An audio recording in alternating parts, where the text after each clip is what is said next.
اسی طرح قرآن میں ایک اللہ نے مثال دی ہوئی ہے کہ عیسیٰ علیہ السلام تم میرے حکم سے مٹی کے پرندے کی شکل بناتے، پھر اس میں پھونک مار دیتے تھے تو وہ میرے حکم سے سچ مچ کا پرندہ بن جاتا اس سے تھا۔ اللہ یہ بھی ہمیں سمجھانا چاہ رہا ہے کہ جو مجسمہ بناتا ہے یا بت بناتا ہے تو وہ پھر اس کو اس میں جان بھی ڈالنی ہوگی۔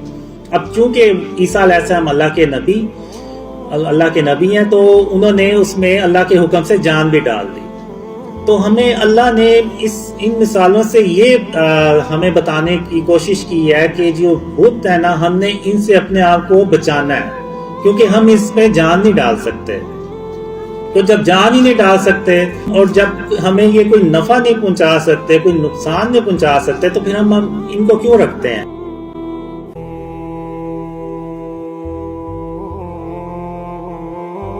اب اللہ کی کچھ صفات ہیں، جیسے ایک صفت ہے کہ غرور اور تکبر جو ہے یہ صرف اللہ کی ذات ہے، یہ اللہ کی صفت ہے۔ غرور اور تکبر صرف اللہ رب العالمین کر سکتا ہے، اس کے علاوہ کوئی کرے گا تو وہ شرک کرے گا۔ تو اسی طرح اللہ کی ایک صفت ہے مصور، یعنی آرٹسٹ۔ تو اب یہ جتنی بھی تصویریں ہیں، یہ جتنے بھی بت ہیں، مجسمے ہیں، یہ صرف اللہ رب العالمین ہی بنا سکتا ہے۔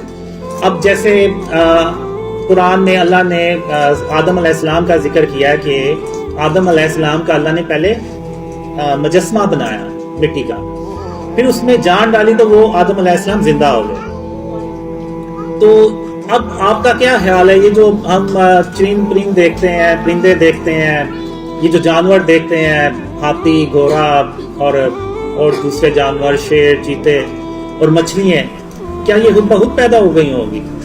نہیں، اللہ نے ان کے بھی پہلے مجسمے بنائے ہوں گے اور ان میں جان ڈالی ہوگی اور یہ زندہ ہو گئے۔ تو یعنی اس سے ثابت یہ ہوا کہ جو مجسمے بنانا ہے یہ اللہ رب العالمین کا کام ہے، یہ اس کی صفت ہے، کیونکہ وہی ان میں جان ڈال سکتا ہے۔ اور یہ جب کوئی انسان یہ کام کرے گا، بت بنائے گا اور دوسری چیزیں کرے گا، تصویریں بنائے گا، تو وہ شرک کرے گا، کیونکہ وہ اس میں جان تو نہیں ڈال سکتا۔ تو قیامت کے دن اللہ جنہوں نے بت بنائے ہیں، جنہوں نے بت اپنے گھروں میں رکھے ہوئے ہیں، اللہ ان سے کہے گا کہ اس میں جان ڈالو، وہ نہیں جان ڈال سکیں گے۔